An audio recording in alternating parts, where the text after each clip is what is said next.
I know. I hear you. I'd like to call to order the meeting of the Centerville Board of Education for Monday, February 24, 2020. Call the roll, please. Mrs. Dernbach? Here. Dr. Brewer? Here. Mr. Schroyer? Here. Megan Sparks? Here. Mr. Dahl? Yeah, here. And the pledge of allegiance, please.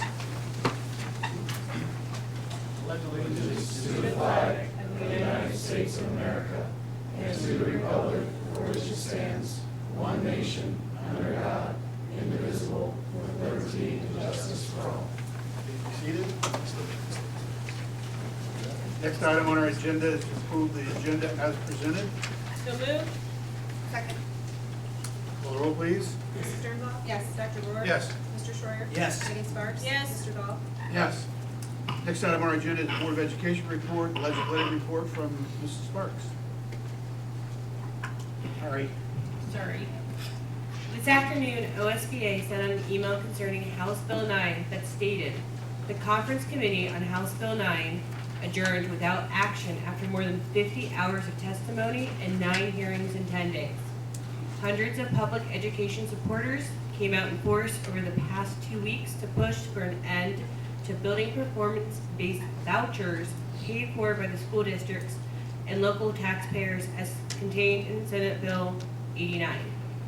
We will continue to watch this bill closely. The Senate Education Committee held its first hearing on Senate Bill 218. If this bill is passed, public schools would be prohibited from starting the school day before 8:30 a.m. And that is the end of the report. Thank you. And that's good news about Ed, that's for sure. Okay, next item is our student reps. You're welcome.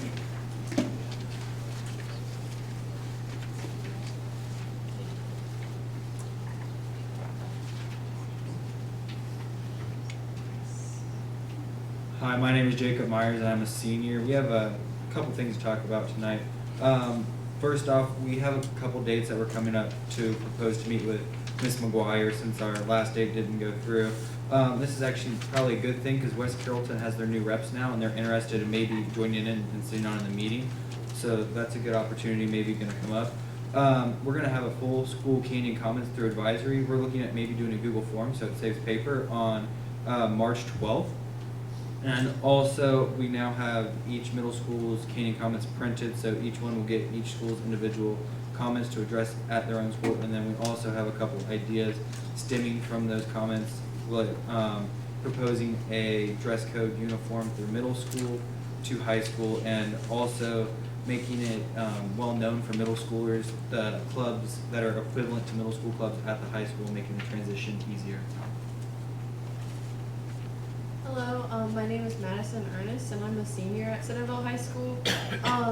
Right now, we are getting an estimate to print the mental health poster, which informs students on their mental health resources.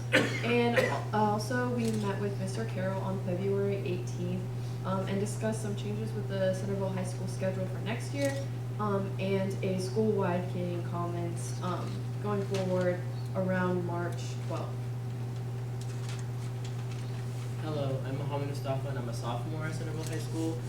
As of now, or soon, we are going to be starting the application process for next year's new student reps. So we're going to be going to each classroom and discussing that, and also making a short visit to the school possibilities and making it aware of there as well. Hi, I'm Katie Wagner. I'm a junior here. Jacob, Mrs. Sparks, and I met with Mrs. Stone last week to discuss some food service options. After reading an article I found that became pretty popular early last year, I thought it would be a good idea to try to use some of the leftover food we have that doesn't get sold and send it home with the kids who aren't sure if they will have food over the weekend.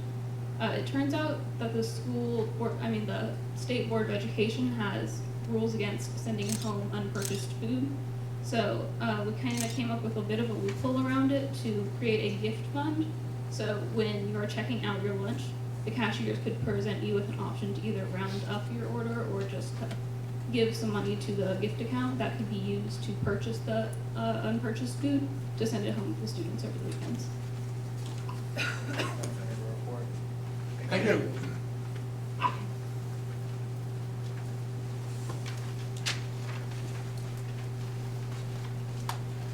Next item on our agenda is the hearing of the public. The Board of Education provides this opportunity for members of the public to come to the lectern and speak to us before we vote on any item.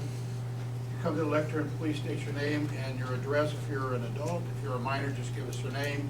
Please limit your comments to no more than 3 minutes. Anybody would like to speak? Yes, sir.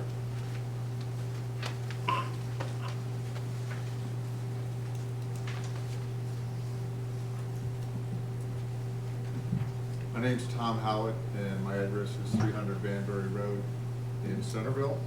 And this is more of a question than a comment, but I was curious where the board stands, and I realize you can't probably engage that now, with House Bill 305. Hopefully you're familiar with that, and what that might mean to the school district. It's kind of difficult to ascertain exactly where that's going for the layman relative to where we are today. We'll certainly have something out on that for sure. Thank you. Thank you. Anybody else want to speak? Going once, going twice, so. Next item on our agenda is superintendent's reports. Treasurer's report, sorry. Good evening. Just two quick items to update you on this evening. We continue to fine tune and make some revisions to the financial plan that we've been discussing for the last couple of months.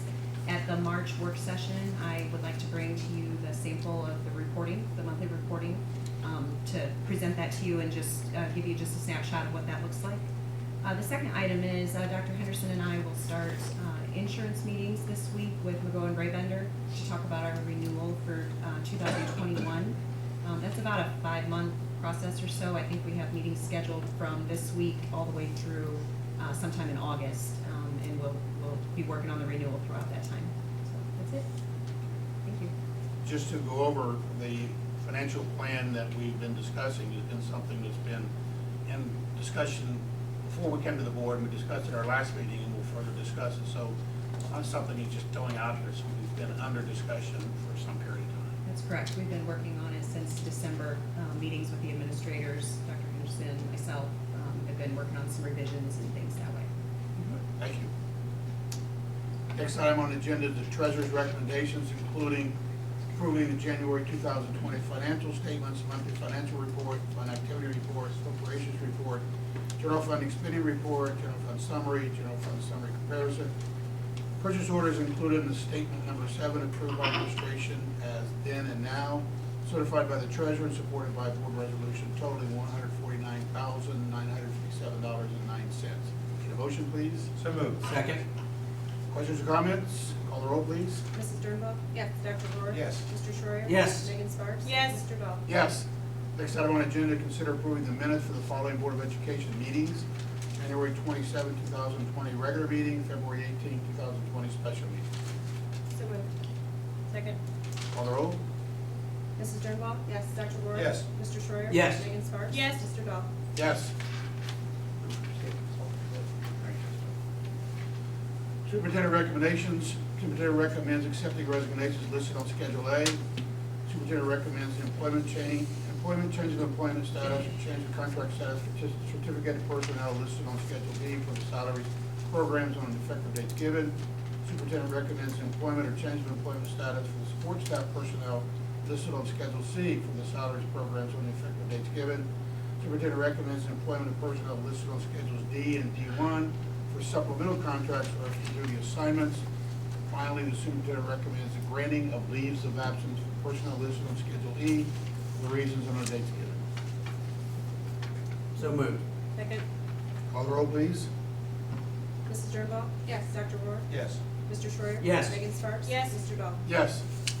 Next thing, we need a motion to consider approving a farm lease between Centerville City Schools and Lucas Brothers Farms for both the Sheehan Road and Franklin Street properties. This is something that we've done for a number of years about this period of time, and I want to continue to do that.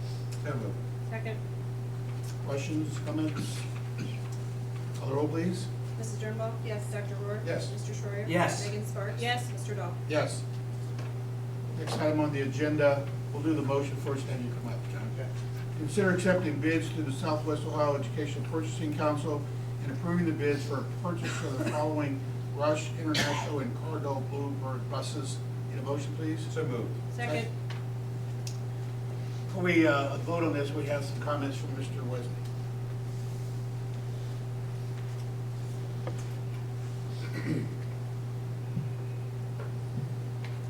So good evening. Thanks for the opportunity tonight just to kind of follow up with this bus purchase. As I mentioned last week in our work session and last month, I've had the opportunity over the last 30 days or so to work with our transportation supervisors and to specifically look at the differences between the two models that we would like to purchase with your approval tonight. We've developed several reasons as to why we feel like the Bluebird bus is an important purchase for our fleet. One of those reasons has to do with longevity and making our fleet even better and stronger in the future. We believe the Bluebird purchase is the best option based on quality. We've had the time to go back and study some of the history through the EPC purchases over the last 4 years.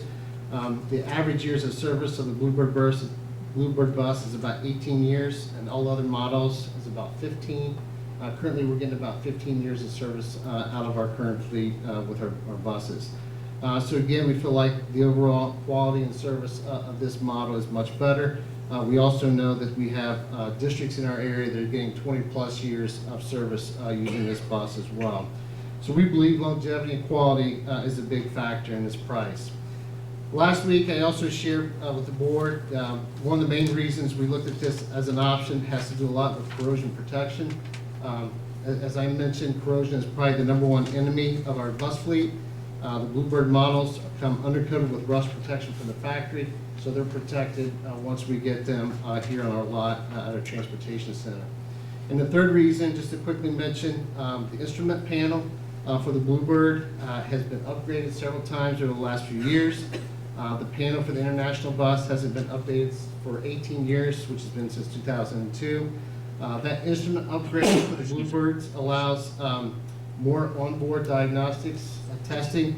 It also provides audible alerts for our drivers and also provides some diagnostic testing for our mechanics. So tonight, as you see on the screen, and per our discussion last week, we'd like to move forward with the purchase of 4 Bluebird transit buses with luggage compartments, 3 those buses without a luggage compartment, and 3 international buses. Just to recall, last year we purchased 4 international buses last year, so this will give us the opportunity to kind of compare both buses side by side as we move forward. Money for this purchase will come from our permanent improvement fund, and I also mentioned the price here does not include the $7,000 parts from Bluebird, the parts credit, and the $206,000 EPA grant. So that concludes my report, unless there's any other follow-up or discussions from the board. John, Go ahead. no, I wanted to ask, why are we buying 3 without luggage compartments and 4 with luggage compartments? Well, as we talked about last week, there's a price difference of about $3,600, $3,680. One of the things that we wanted to at least have some of the luggage compartments with the buses, because we've known this year, and looking at the transit for the first time and using that bus, we've been able to reduce some of our cost trips. And so the luggage compartment has been important for us, but we see this as an opportunity to maybe cut back on the total cost of this purchase, so we can have the combination of both those buses in our fleet. If we want to get new buses next year, we can get some with luggage compartments so that we'll have an offsetting year, so when one retires 18 or 20 years from now, we'll still have the other 3 already in the system also. We'll continue to rotate that. That's correct. The other thing you mentioned, John, and I think it's important, we tabled this vote at the last meeting because some questions raised about the price, and that's why we wanted to go back and see why we're going to go with the Bluebird buses. You also mentioned our meeting last week that the undercoating that we're getting can't just be done at a vendor because they will not take pieces off and get the complete. Can you explain that more? Sure. One of the examples I gave last week with the undercoating, this past year, we've had to replace 13 gas tanks because of corrosion. With this model bus coming in, the Bluebird is being undercoated as it comes in, so that fuel tank is being coated all the way around the bus. To replace the fuel tanks is very expensive. It's about $2,500 a tank, and it doesn't include labor to replace the tank.